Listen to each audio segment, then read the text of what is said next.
Le chemin de l'éveil. Le podcast qui t'invite à explorer les profondeurs de l'esprit et à te connecter à une vision plus vaste du monde qui t'entoure. Bonjour Ticia, je suis heureuse de pouvoir t'accueillir sur ce podcast, Le chemin de l'éveil, qui est un podcast qui est organisé par la Magic School. Donc bienvenue à toi sur ce podcast. Merci à toi d'être venu, à moi en tous les cas, d'avoir fait le trajet pour venir jusque-là, jusqu'à ce point. Merci beaucoup de m'accueillir aussi, je suis très heureuse d'être là. Et puis, en tout cas, je vais vous proposer toute mon activité, mon parcours, etc. Alors, qui je suis ? Je m'appelle Ticia Louis. Au départ, je suis infirmière anesthésiste. Je fais beaucoup de réanimation, beaucoup de soins intensifs, beaucoup de choses un petit peu dures d'ailleurs sur le plan émotionnel. Et puis, je me suis toujours posé la question, je me suis dit, mais peut-être on peut aider les gens d'une autre manière. J'ai mis beaucoup de produits chimiques dans le corps des autres et je me suis dit, il y a peut-être autre chose à faire de mieux que de s'occuper que du corps. Certes, c'est important. Et puis, j'ai commencé à m'orienter sur des choses comme la kinésiologie. J'ai fait une formation de kinésiologue, j'ai eu mon cabinet aussi. Je me suis orientée aussi sur de la bioénergie. C'était très, très intéressant d'aller un petit peu plus dans le subtil, au-delà du corps. Et puis, j'ai fait des tas de formations. Je me suis intéressée aussi à la physique quantique, les neurosciences, l'épigénétique, l'hypnose, que j'adore et que j'utilise beaucoup. Et à travers toutes les formations que j'ai faites, j'ai essayé de trouver du sens. J'ai essayé de trouver une cohérence pour moi. Parce que c'est toujours intéressant les formations, mais faire un copier-coller du formateur, c'est pas ce qu'il y a de plus pertinent.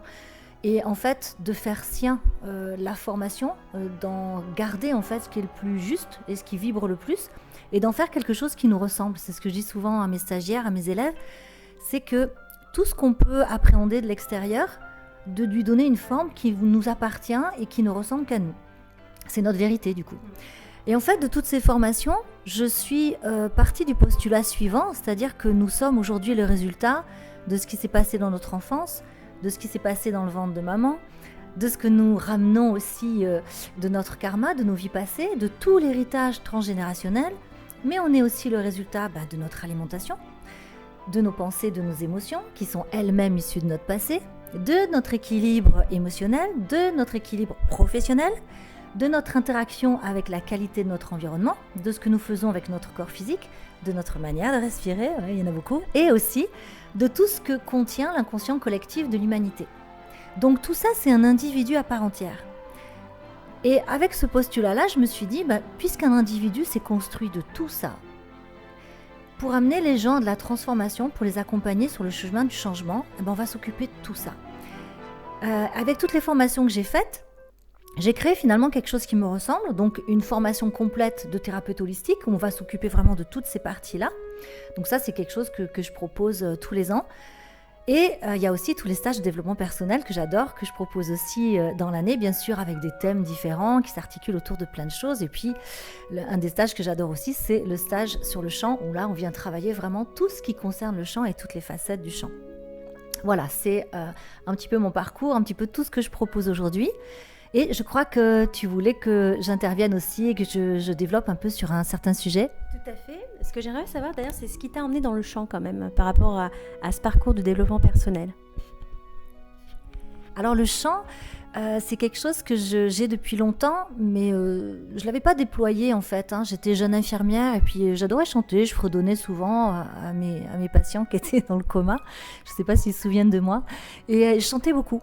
Et puis, quand j'ai commencé à donner des stages, notamment des stages de bioénergie, on était dans des grands gîtes, il y avait toujours des gros groupes, et puis on se disait, plutôt que de rien faire le soir, on a commencé à animer des choses, et ça a commencé à naître de cette façon-là, surtout dans le chant sacré, parce que c'est des chants que j'adore, c'est très porteur, et puis on s'adresse au divin, c'est autre chose.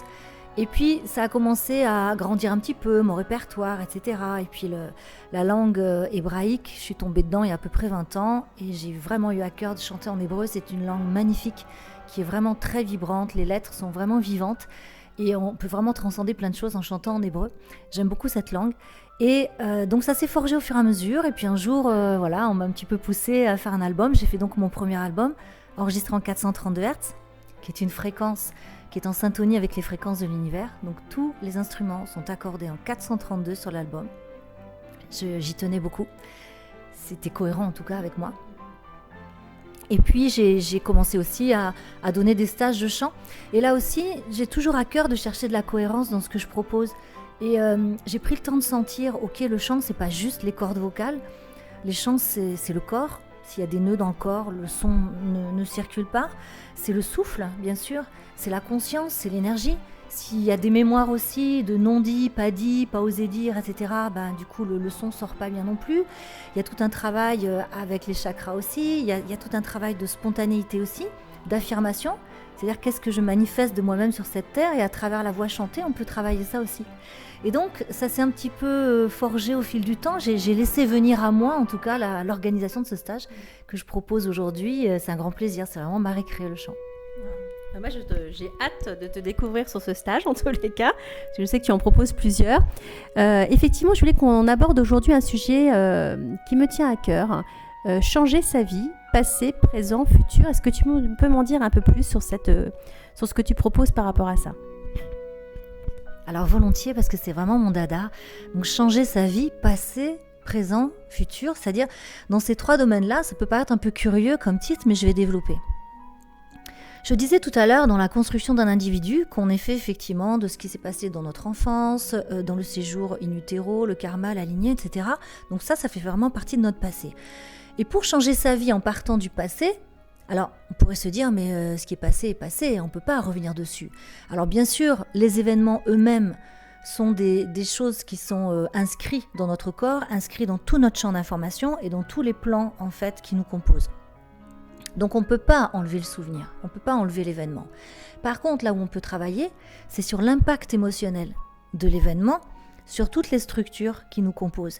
Et ça, c'est très important parce que ces impacts émotionnels, c'est comme des mémoires, en fait, elles vont continuer d'être vivantes, entre guillemets, c'est-à-dire que dans notre inconscient, ce qui est passé, c'est comme ce qui est présent.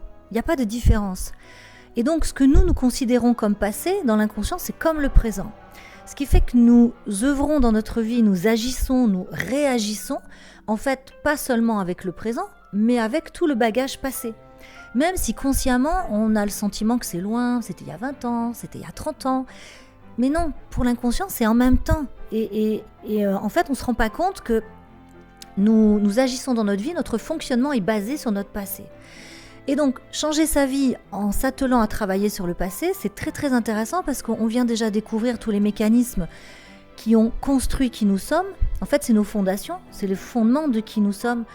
Et là, on vient déjà mettre de la lumière. Ça, c'est très intéressant. Je dis toujours à mes élèves, imaginons, vous avez une horloge qui ne marche pas. Et bon, la première chose qu'on va faire, on va ouvrir le cadran et on va regarder. C'est quoi qui ne marche pas ?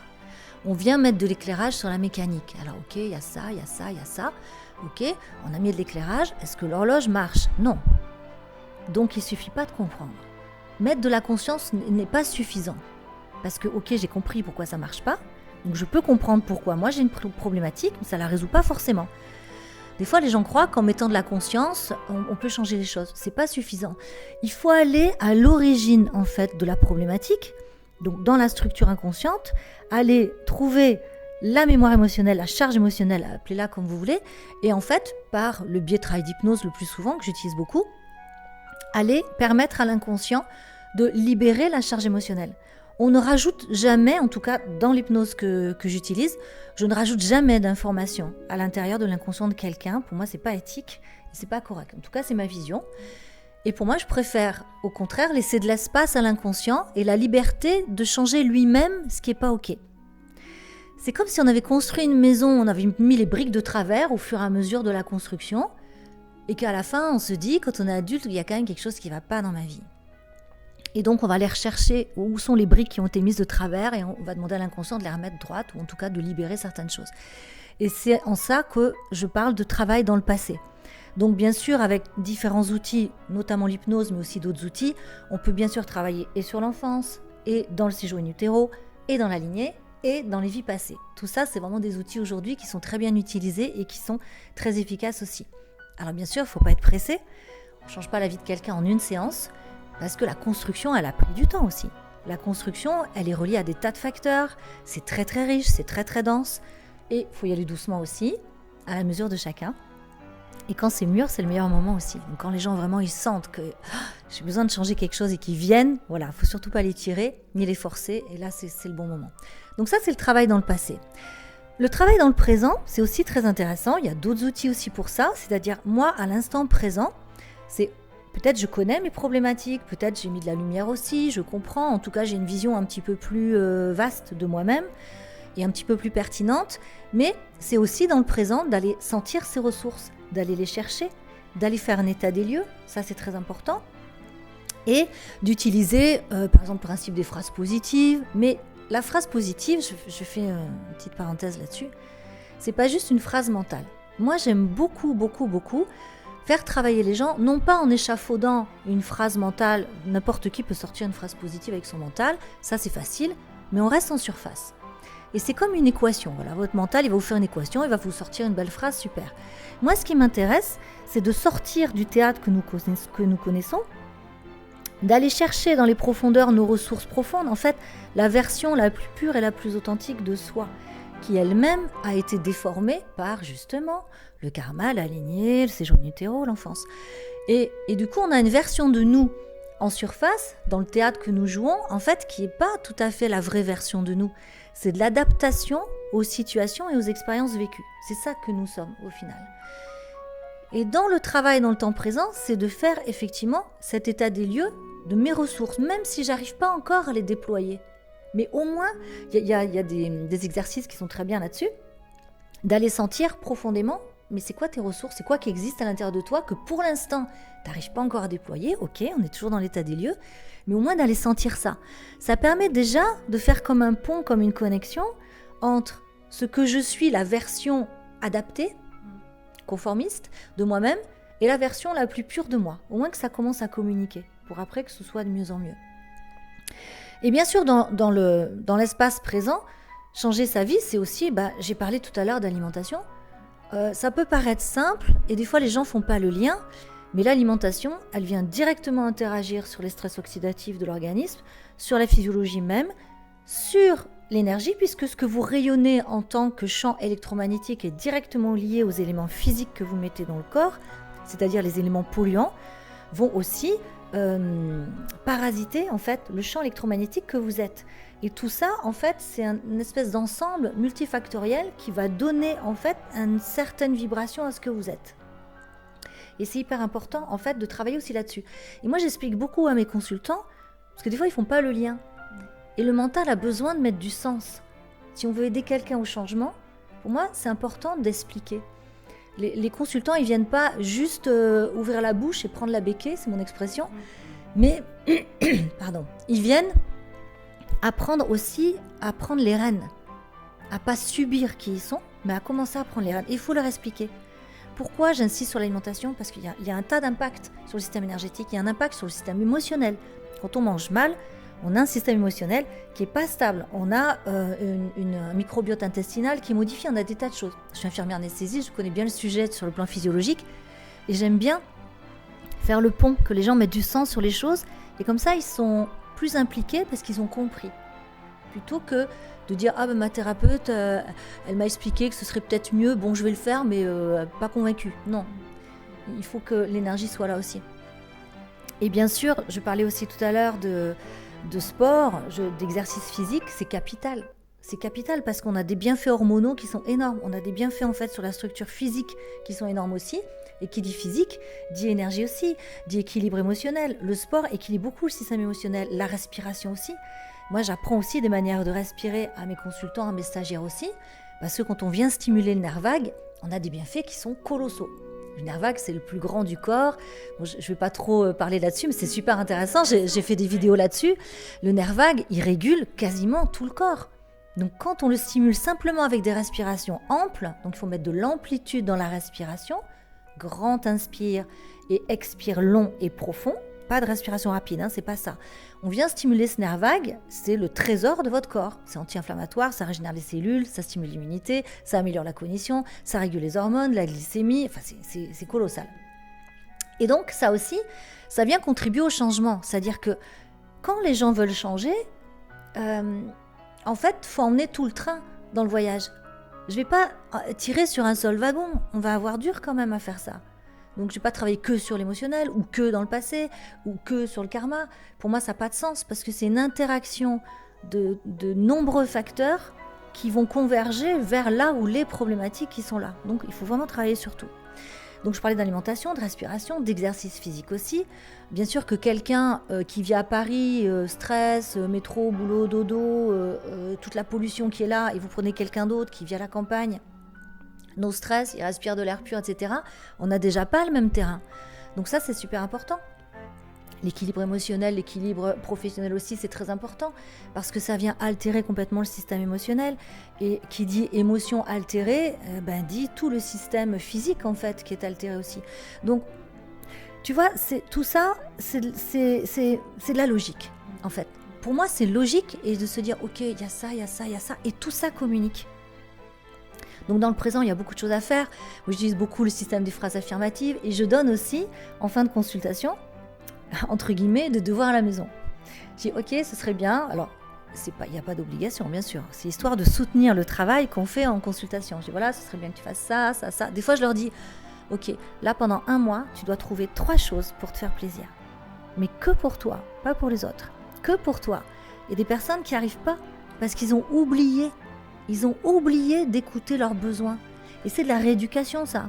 Et en fait, dans tout le travail que je leur donne entre 2 séances, c'est entre guillemets la rééducation d'écouter, mais qu'est-ce qui me ferait plaisir? Encore une fois, pas avec le mental, avec vraiment l'énergie qui vient des profondeurs, de se connecter vraiment. C'est le bas-ventre, c'est là que ça se passe.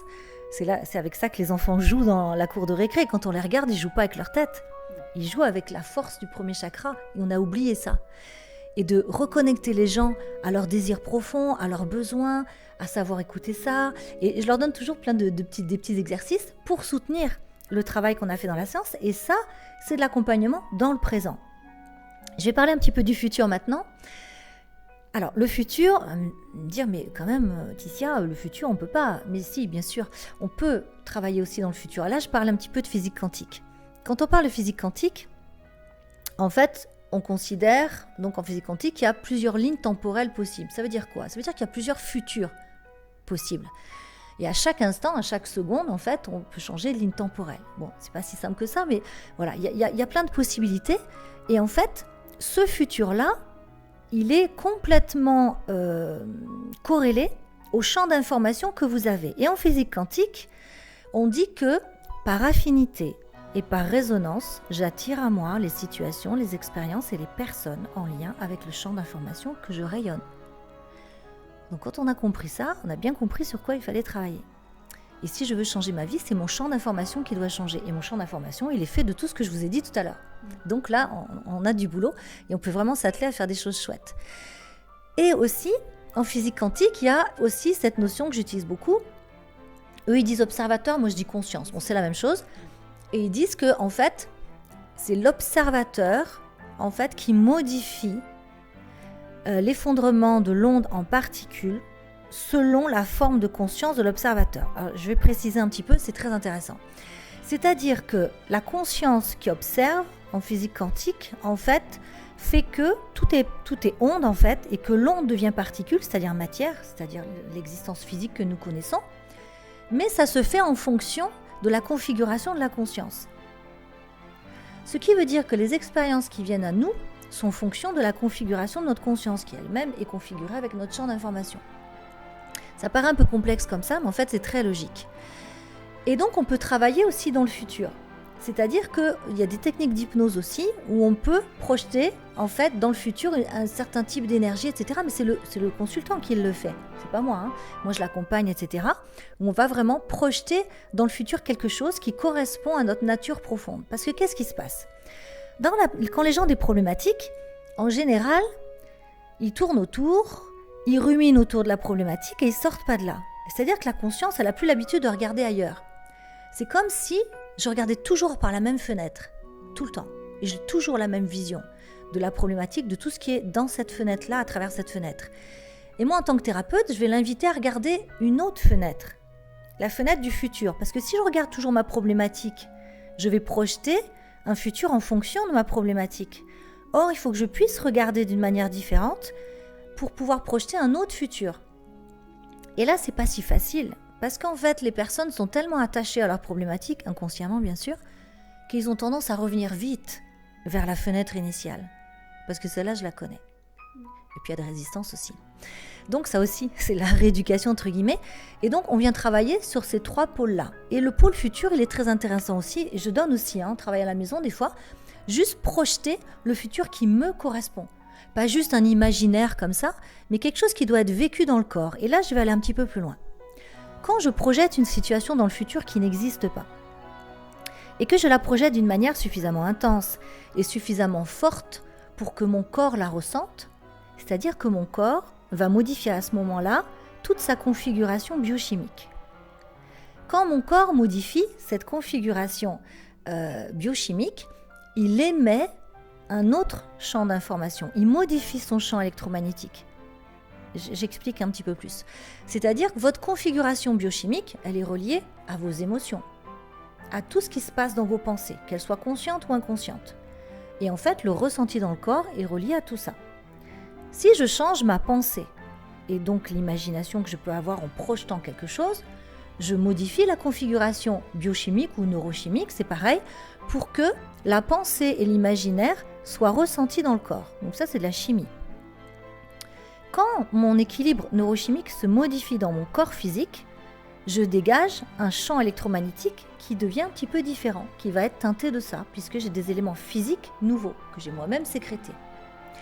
Et comme je le disais tout à l'heure, par affinité et par résonance, j'attire à moi les situations et les expériences en lien avec ce que je dégage, ce que je rayonne. Du coup, en projetant régulièrement un futur suffisamment intense pour que mon corps modifie son équilibre neurochimique, alors je modifie mon champ électromagnétique. Et donc ça, c'est important aussi.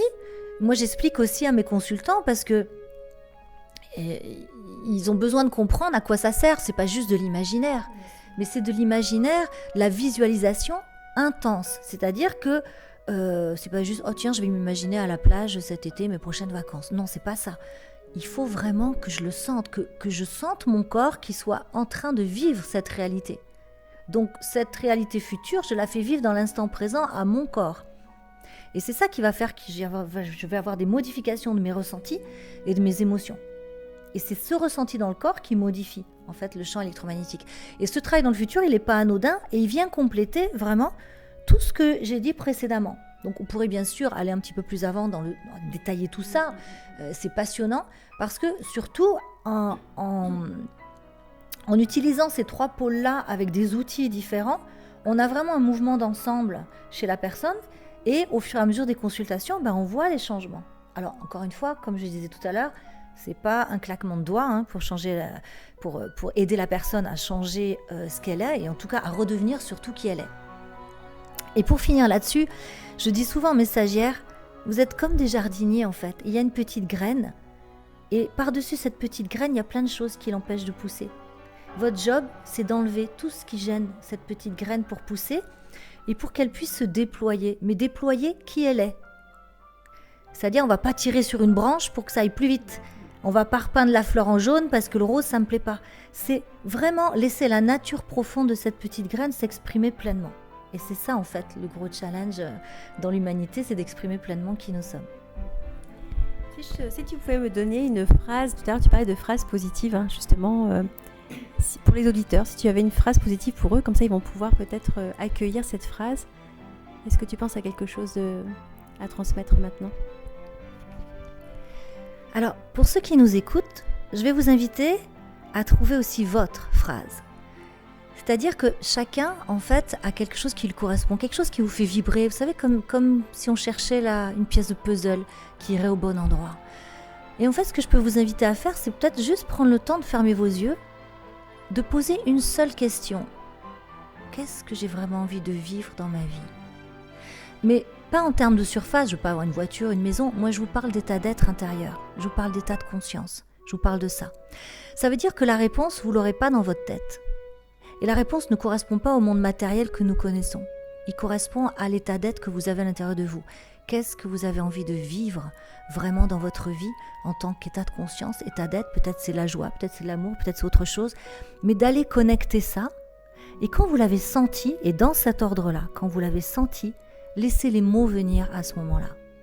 Et pas d'abord les mots et après le ressenti, c'est d'abord sentir et laisser venir les mots jusqu'à ce que votre phrase, vous ayez le sentiment qu'elle soit alignée avec ce que vous sentez. Quitte à changer la phrase 3 fois, 4 fois, 5 fois, peu importe, pour que vous trouviez vraiment le sens, la direction que vous avez envie de vous donner à vous-même. Écoute, merci Ticia pour ce partage. Je vais du coup faire l'exercice pour moi-même. C'est très intéressant. On aurait pu parler, j'aurais pu t'écouter des heures et des heures, tellement tu es passionnante. Et j'espère qu'on va refaire un autre podcast sur un autre thème, si tu es d'accord, prochainement. Et en tout cas, merci pour tout ce partage, tout ce que tu offres. Et c'est un plaisir pour nos cœurs de t'écouter. Merci beaucoup, merci de m'avoir invitée, merci de m'avoir écoutée. Et puis j'espère bien sûr avec grand plaisir une prochaine fois. Merci sur le chemin de l'éveil.